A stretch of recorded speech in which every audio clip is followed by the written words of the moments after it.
ตอนนี้เฮากำลังย่างขามครัวสีสมเนาะเป็นครัวที่ลือซื้อลือนามอยู่ที่เมืองวังเวียงถ้าผู้ใดมาก็ต้องได้ถ่ายรูปกับครัวตัวนี้เนาะเพื่อเป็นสัญลักษณ์ว่าเอามาฮอดวังเวียงแล้วเนาะและครัวตัวนี้ก็เป็นครัวขามไปทำจังนั่นเองเมื่อเฮาขามครัวมาแล้วเฮาก็สิเรียนอาหารคายหมักใหม่คายของกินหลายๆอย่างระหว่างทางไปทำจังเนาะ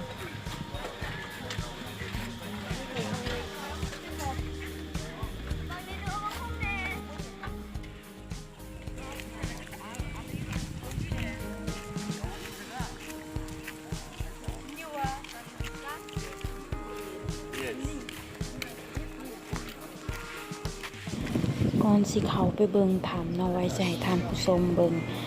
ความงามของทิวทัศน์ธรรมศาสตร์อยู่ภายนอกของถ้ำด้วยอยู่ตีนภูนั่นเองรถล้มต่ำนี่ทำวะ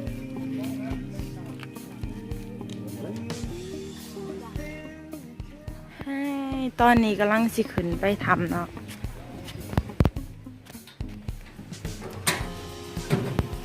ยูนี่จะมีเป็นบอลเก็บปีคนหนึ่ง10,000 กีบสำหรับคนลาว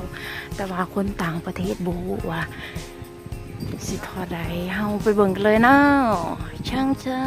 นขึ้นไปเลยตอนนี้เฮากำลังขึ้นมาที่ถ้ำเนาะเฮ้ยเฮ้ย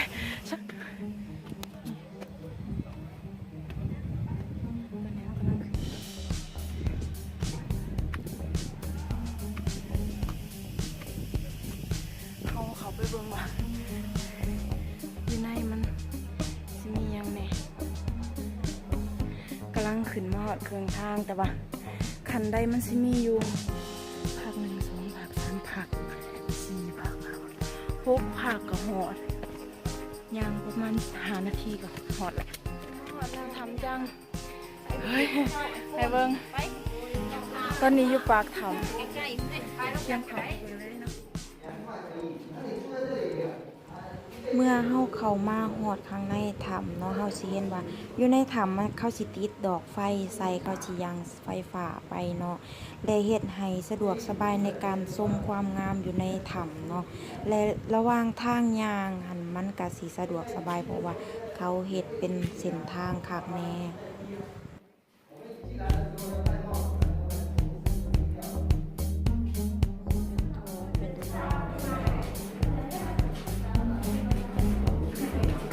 จะมีนักท่องเที่ยวมาถึงหลาย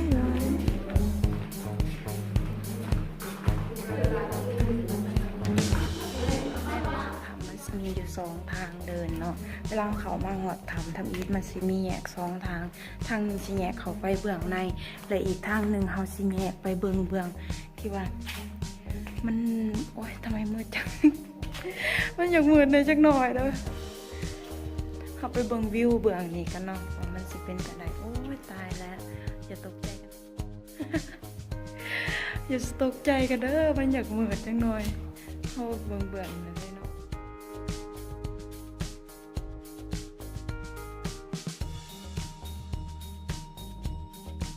มันจะเป็นแบบว่างเลยได้ไหมขายคือว่างพระราชวังค่ะขึ้นมานี่มันจะเป็นพานา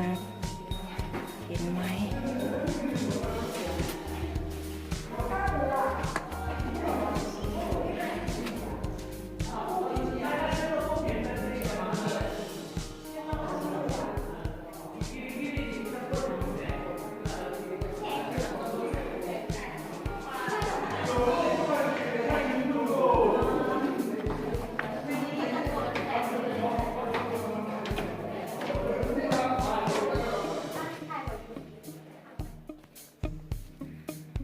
อยู่ภายในถ้ำเขาสิเฮ็ดถ้าเป็นทางย่างคักแน่แบบนี้ว้าวอยู่นี่งามดีนี่ใช้บนไกล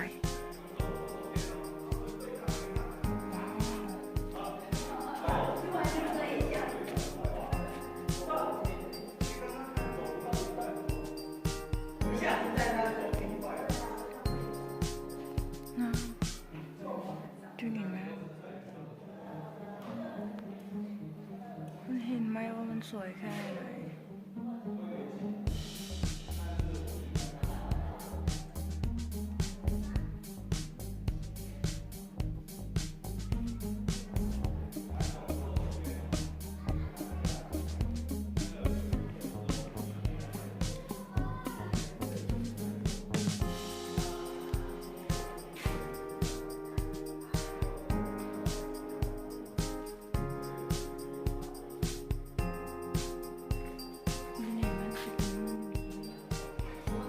เป็นจะได้ทุกคนได้เห็นทางในของทำจานแบบนั้นบ่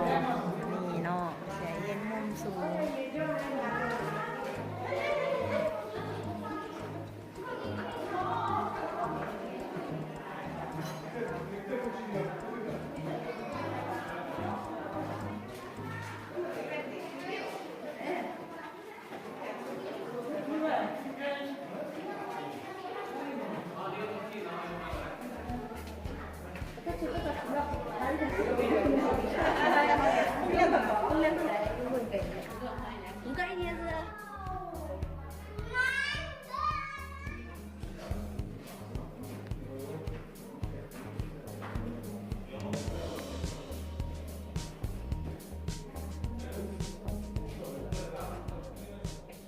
ตาลง ก็เลยเขาลบหล่นนะเอ้ามีคนร้ายเขาไปร้อยแต่คน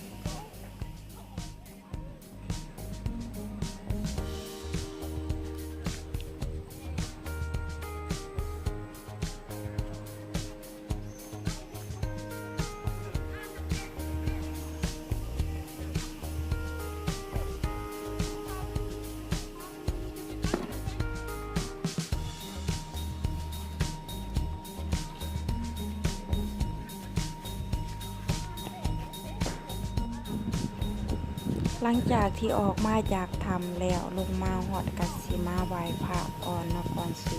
ออกเมื่อ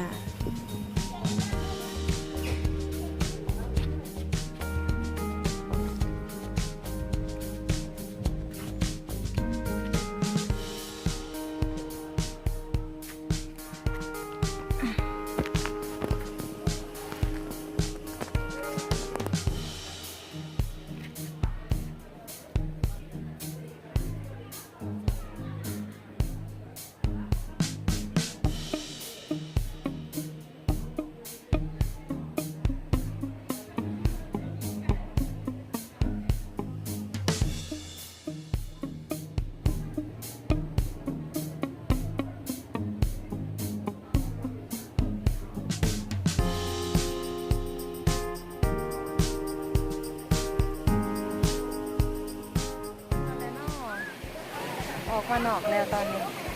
นี้ออกมานอกอยู่นี่อยู่หนาถ้ำเด้ออยู่บริเวณหนาถ้ำนะมีหยามที่ไหลออกมาจากถ้ำ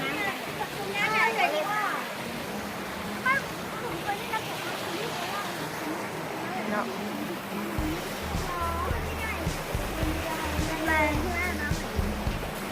มีแม่น้ำที่ไหลออกมา